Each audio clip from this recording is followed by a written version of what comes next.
This 1 Degree Outside video is brought to you by Attitash Mountain Village. Book your stay directly through the link on our homepage, onedegreeoutside.com.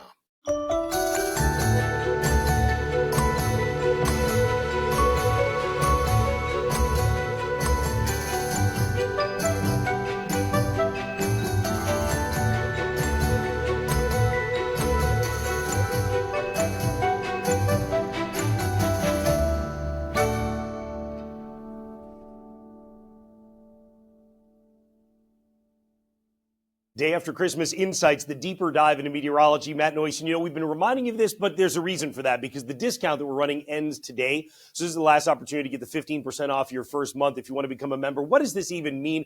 Many of you have said, I'd love to give a couple bucks back for giving us the free app, free website. That's awesome of you to do. If you'd like to do the Fuel the Forecast, that's your chance to do it and our chance to thank you for it. The Inside Track opens the door to the podcast and live streams. I've really been highlighting the 1 Degree Outside enthusiast level because we've got 30 maps we've created that update every day that are geared towards skiers, riders, and snowmobilers. Plus, we do a snow sports discussion on Sunday, looking out to the week ahead, and Thursday, looking out to the upcoming weekend. Danielle and I put that together ourselves for you. 1 Degree Outside champions level, that would be for individuals or small businesses who want to get some recognition because we do that in one video every week to say our thanks to you for that support. So just a reminder because that discount runs out at the end of today.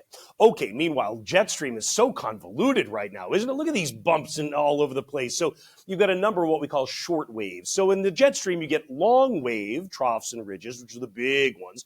And then you get short waves, which are the disturbances that travel within the Jetstream. And that's what we have traversing the country. There is another real round of fast Jetstream winds blasting into the Pacific coastline.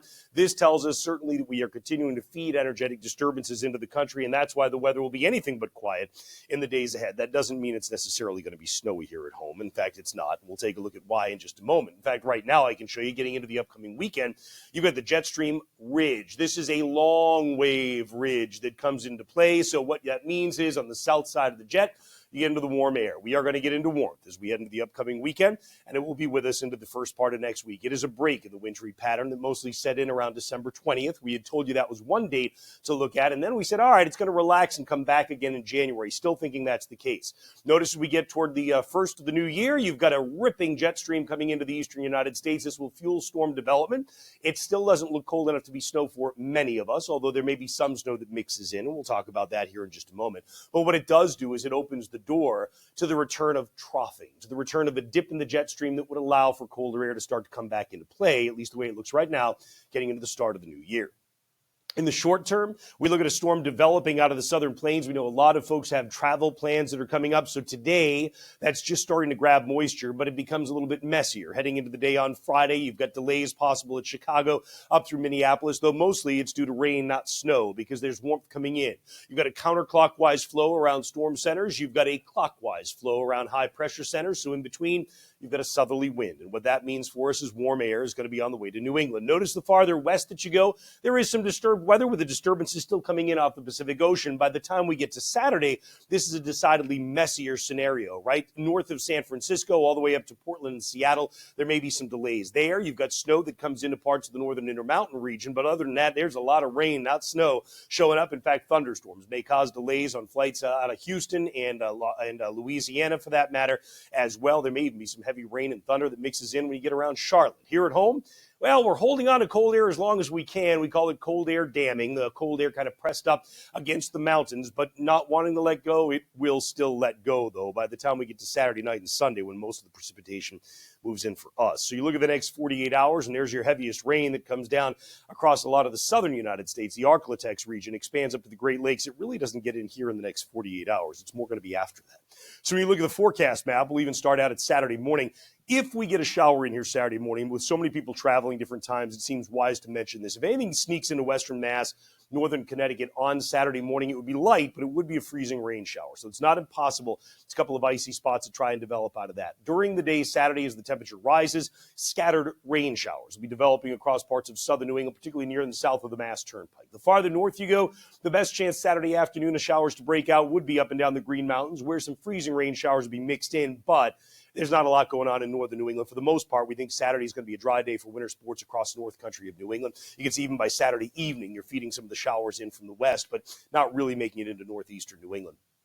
So in the presidentials and in the Mahoosic area of Maine, when you get into the mountains, this is where you still aren't doing much, even early on Sunday morning. But as the precipitation moves in, some of the valleys will hold enough cold air that you may get a pocket of freezing rain to develop between the presidentials and the Mount Washington Valley, and then running up through Carrabassett Valley in Maine. So just so you know, there may be some slick spots around on Sunday. I think treatment would take care of that, but nonetheless, icing would be going on in some of those spots. Other than that, there's just too much warmth that comes in. Southern New England sees a shower on Sunday morning. There may be a break around midday with just a passing shower, milder air, and then the rain comes in more in earnest as we get into overnight Sunday night and into the first part of Monday. A good slug of rain that comes in. Notice the next system waiting in the wings. That one will get in here as we get toward the middle of next week around the holiday. That one, again, looks to be mostly rain, but there may be an exception to that we'll look at here in a second. Meanwhile, total precipitation forecast, when you figure in the Sunday-Monday event, now you've got about an inch of rain in northern and western New England. You're talking about probably 3/4 of an inch of rain for a lot of the rest of us. I want to show you the temperatures about 6,000 feet up. We'll say about the summit of Mount Washington, roughly speaking, right?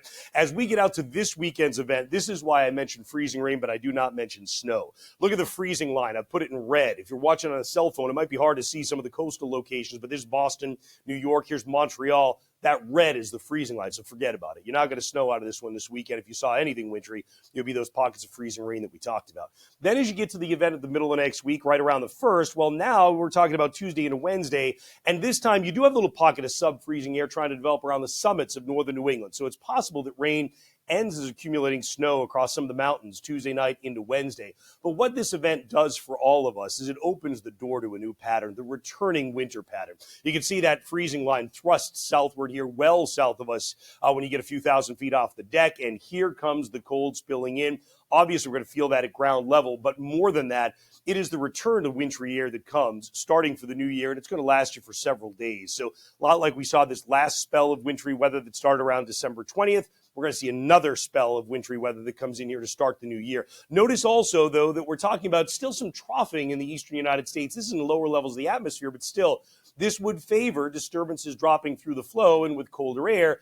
I can't tell you I look at that and say, oh, that screams multiple blockbuster storms, but I can look at that and tell you at least you've got the chance of accumulating snow back into the forecast with any disturbances that would go by. In the meantime, we're talking about high temperatures on our Friday that are going to be running close to 40 degrees. When you get across the North Country, closer to 30. Friday night, still slipping down to the 20s, and that's why Saturday morning there may be an isolated freezing rain shower, western Mass or Connecticut. Notice during the day Saturday, high temperatures do sneak up, though, and that's why whatever falls in the second part of the day would likely just be scattered rain showers. We talked about the pockets of freezing rain showers possible in the Greens first late Saturday, but then especially in the mountains of Maine as we get into the day on Sunday. But notice the high temperature Sunday, many of us really seeing a rebound as wintry air just completely breaks down and lets go with that flood of milder stuff that we looked at. And Monday, the rain in the morning may ship out in the latter part of the day, but notice the temperatures should be fairly mild for that matter as well. Reminder on our swag.onedegreeoutside.com site. Many of you have been grabbing some of our gear. We appreciate that. That's the way things are looking for now. Hope it gives you a little bit of an outlook as to what's coming anyway. Again, snow sports discussion we will update by the end of today by 4 p.m. resort closing time on that 1 Degree Outside enthusiast here. Hope you have a great rest of your day. We'll see you with updates always at onedegreeoutside.com and on our Noyes 1 Degree Outside weather app.